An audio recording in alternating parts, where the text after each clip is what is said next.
গুরুচাঁদ ঠাকুর অশ্বিনীরে বলল, অশ্বিনী তোমার গান শোনার জন্য হাজার হাজার ভক্ত আসে, আমার একটু গান শোনাতে পারো না?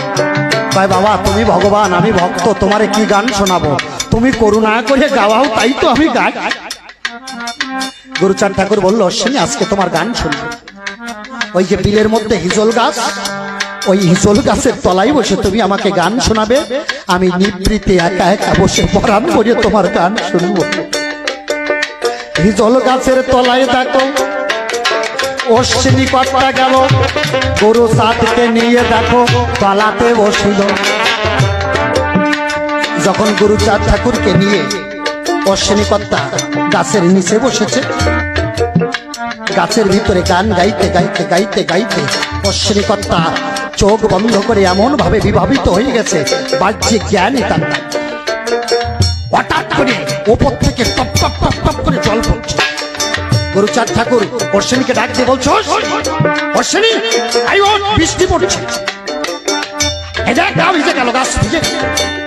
অশ্বিনী কর্তার বাহ্যিক জ্ঞান নাই। গুরুচাঁদ ঠাকুর অশ্বিনী কর্তার গায়ে হাত দিয়ে বলছে, অশ্বিনী রে দেখ বৃষ্টি পড়ছে, জল পড়ছে, ওঠ গৃহে ফিরে যায়। অশ্বিনী কর্তা যখন আঁকি উন্মোচন করলো, বন্ধ আঁকি খুলে দেখলো গুরুচাঁদ ঠাকুর অশ্বিনী কর্তাকে গৃহে যাওয়ার জন্য আমন্ত্রণ করছে।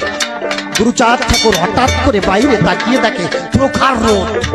বলছে তাই তো, গাছের গোড়ায় এত টপটপ করে জল পড়ছে, অথচ বাইরে এত রোদ, এই জল আসছে তাহলে কোথা থেকে? আমার চারিপাশে তো কোথাও জল নাই।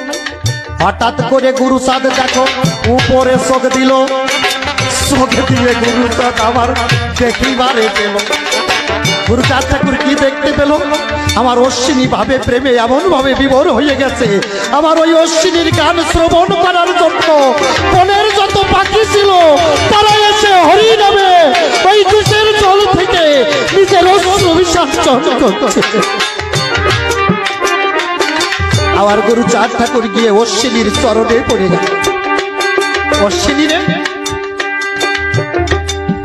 যাহার গান শুনে বনের পাখি ডাক করিছে গ্রন্থ, সেই তো আমার শ্রেষ্ঠ ভক্ত বিশ্বের ভুবন।